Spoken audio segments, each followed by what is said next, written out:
So I think Wait a I minute. took. You can start again. I was turned around. Yeah, sure. I want to be sure you got that first 10 seconds. So I think what I took out of yesterday, and what I've been thinking about a lot since we left yesterday and over last night, was the speakers that I actually really enjoy listening to, and what's different in their approach versus mine, and maybe some of the things that we learned yesterday that I actively see in how they present when they're speaking to me or to a crowd. And obviously I think the first person that I would think of is probably Danny. And the biggest thing that I realized that we spoke a lot about yesterday was eye contact.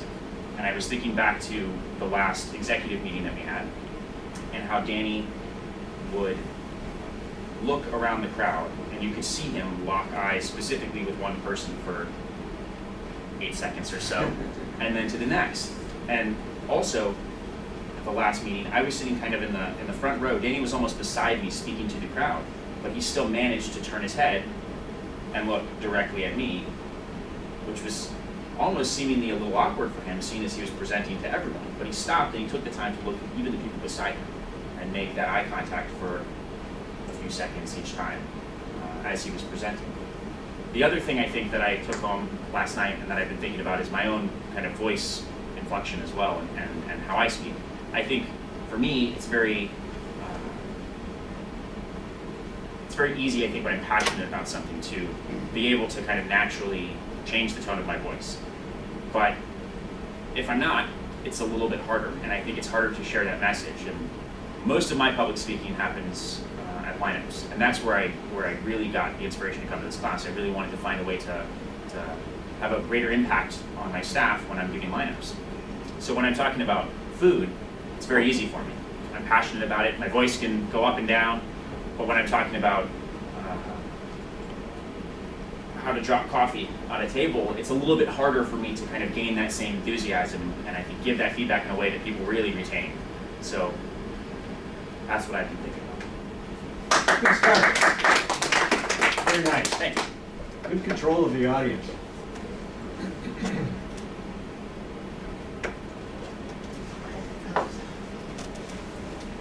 We have to go for that one? No, is the answer. Good morning, everyone. What I took from yesterday's lesson is how to be more greedy, as in interact with the audience a little bit more, wanting them to be engaged into my conversation so much that they crave for the next word that's coming out of my mouth. And being more confident is the very most important thing when speaking, as well as your posture. I realize that eye contact is the most important thing, and doing that at City Field, especially when I do my pre-shift with our supervisors, I usually tend to like look away instead of engaging with them, and this is perfect for when I'm holding my pre-shifts, or even interacting with a guest or employees or the media when they come to City Field. Also with my speech, I think it gives slowing down that 8 seconds of just slowing down and looking into the eye. It gives you the inkling like, look, slow down, gather your thoughts, and then speak. So I think this is like the best class for me because I'm going to develop. I'm excited about this. Like when I went home yesterday, I was excited. I kept talking about it all day. I called my friend and I was like, oh my God, this public speaking class is amazing. Like now I feel more confident speaking in front of a large audience. I have an accent, a Jamaican accent, right? So certain words I might not pronounce the way it's pronounced in American because I pronounce it more of an English type, but you guys made me feel confident because I'm engaging with you and I can see you nodding, and I was like, oh my God, no one is criticizing my accent, no one said anything about my accent. They didn't pick out, oh, well, you said this word wrong or you pronounced it wrong. I felt like I was giving a positive reaction to what I was saying, and that's perfect. I think the Jamaican accent, or any accent, is to your advantage, not your And it actually helps, it sets you apart. So don't ever think you are mispronouncing anything. Oh. Just go with it. Nice job, guys.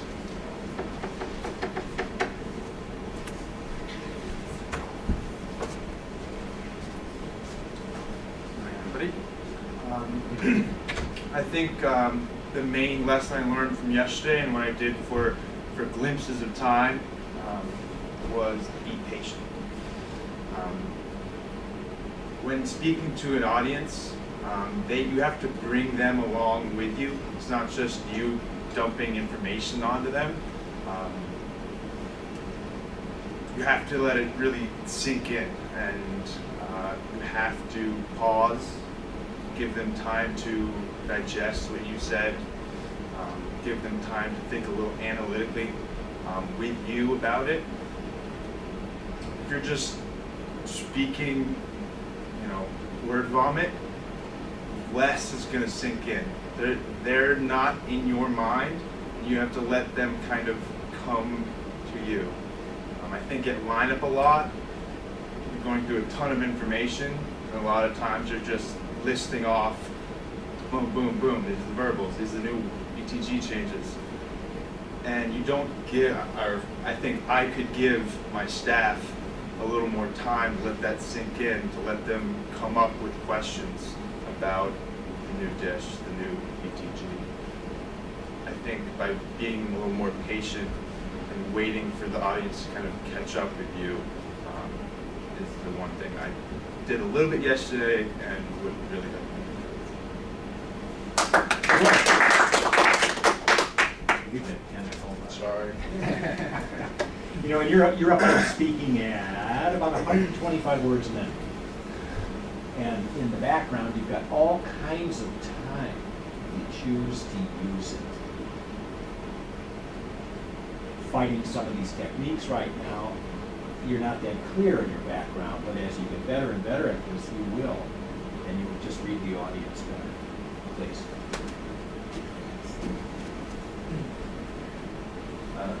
So I feel similarly to Nick in that one of the big takeaways from yesterday was that content is really just 10% of what you're bringing to an audience. And as a presenter, you're responsible for your body language and the inflection of your message, and really just, maybe it's just one thing that you're trying to get across to somebody. I used to kind of get really nervous, and I still do, but thinking that I need to be some kind of expert in whatever it is that I would be talking about. And to me, that meant having like a whole boatload of facts at my disposal, being able to articulate them with confidence, and doing that seamlessly. But presenting isn't really about that. I think I picked that up yesterday. So I'm pretty excited to start like employing like simplicity into talks and like being in front of people. Yeah. Good. Does that All make right. sense? That makes sense. Thank you. It reminds me, I told you about Bill Clinton's bridge to the new millennium, what a great visual it was. Well, politicians always then go to focus groups. How is the message getting across? And in that case, the focus group came back and said, well, it's getting across great, but there's no depth to it. But it didn't matter. And I mean, we maybe get angry with ourselves as being human beings that that's true. But people just aren't interested in the depth and too many facts and too much justification. Tell me what the idea is and show me that you care. Right. And then go with it. So true. Okay, who's next?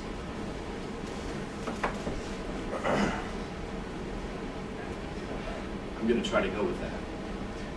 I went home last night and thought about leakage. Maybe it was all the chaos of the day that ensued with a lineup where I had to tell everyone there was no gas. But I think when we get to the end of the message of this class, it's best summed up like this. Slow down. You move too fast. You've got to make this moment last. Let's kick down the cobblestones. Let's look for fun. After all, we're feeling groovy.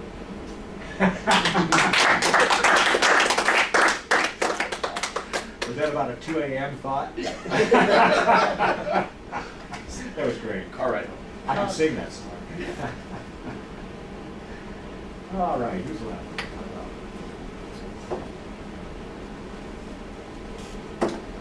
After thinking about this class yesterday, I think the biggest takeaway was how emotionally and mentally spent I was. After the 4 hours that we spent together, I was pretty much a zombie for the rest of the day, just realizing how much of that nervous energy I had bottled up and how much attention and focus it really takes to deliver, not a speech, but just to present in front of a group of people. I feel like my personal biggest takeaways were the eye contact and really getting over that hurdle of looking into someone's eyes for a long period of time. I always find it very uncomfortable when people do it to me. I feel even more uncomfortable doing it to them. But I realize the importance of it and why it's so important when you're presenting and capturing people's attention. When Danny does it, it feels like he's staring into the depths of your soul, and you sort of feel like you need to get out of his gaze a little bit, but you realize how impactful that really is as a tool. Also, I realized that I should probably stop smiling as much when I present. People won't take me as seriously, and it doesn't convey all the emotions that I'm trying to relay to my audience. I think also, no, those were my two biggest takeaways, but I felt like it was an amazing first day, and we have such a supportive group of people, and it really felt super comfortable to engage with everyone, and I learned so much because we have such great storytellers in the room, and I walked away feeling more empowered than I started. Wonderful. I think from this point on, when you go into a meeting and you're in the audience and someone won't look at you, you're going to go, look at me, look at me. And it goes the other direction too. Of course, you're up there and you start to get it. It's cosmetic now, but I think all of you are going to begin to feel it more today. That this is just not cosmetics. There's just something wonderful happening with the information transfer when you do use the eyes properly. It's just good for everybody. So I think what I took away more than anything else was just that being uncomfortable is something that I haven't been in a long time, and I was super uncomfortable up here, just nervous, just odd energy, and I spend a lot of time coaching. What we're going to talk about later today is a little bit of this, but one of the things that I see a lot when I teach are, expos, use your voice, essays, communicate this way, and it was really great to have that happen to me, and just to remember, hey, if you're out of your comfort zone, it is a skill you have to learn. When I'm in front of a guest, it's complaining, and I hear the host say, hey, Adam, pop up in front of the host, I guess I know I can nail it, and I know I have no problem in that one-on-one conversation. Totally comfortable. I know no matter what the issue is that I've got it. I know exactly how to handle it. I know what they're going to need, and that's easy. But this is not, and I really enjoyed kind of just, as I reflected, I went to the Bootsburg Cafe, I sat at the bar, and I just thought about how uncomfortable I was up here, and why is that? And why is it different? What are the things that I can do to make it not that way? So that's what I thought about. I'm excited to try again later to get better, but it was a huge challenge, and I appreciated that. I just haven't felt that way in a really long time. So Good, thank you. Last one. Wait, two more. Nope. Not so fast. So everybody's doing really well with the first 10 seconds. I haven't had to remind anybody. I think it's remarkable. Awesome. Good work. So, I left yesterday thinking a lot about self-awareness. It's a term I use often in our business and daily, and I think I left thinking of self-awareness relating to me with what my hands are doing, where my hands are, tone of my voice, and I do have that louder sort of monotone voice and fluctuating it up and down and using it as it helps me throughout the conversation. Okay. That's about what I got. Sorry, Andy.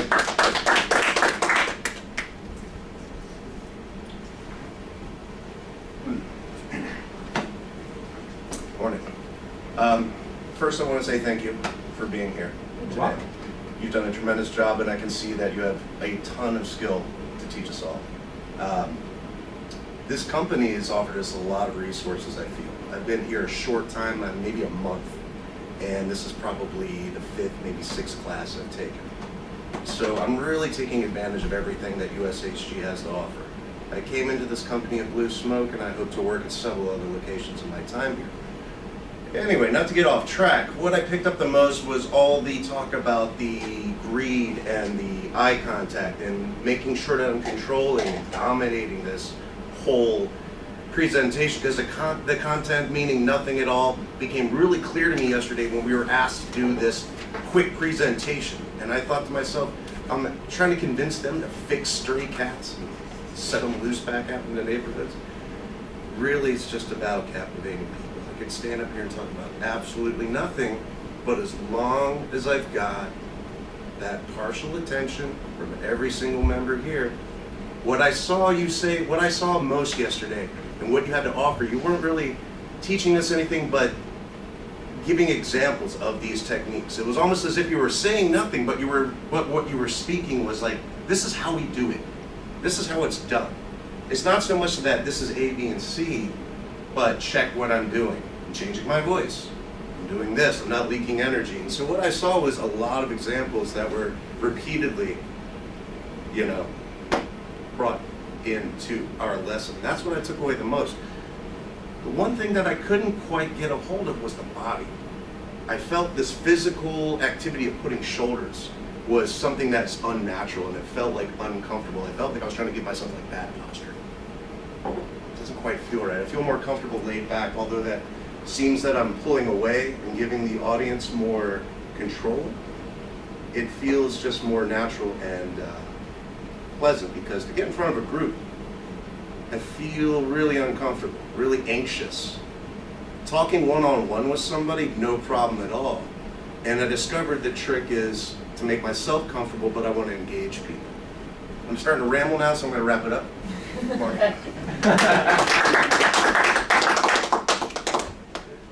Miss, we get everybody?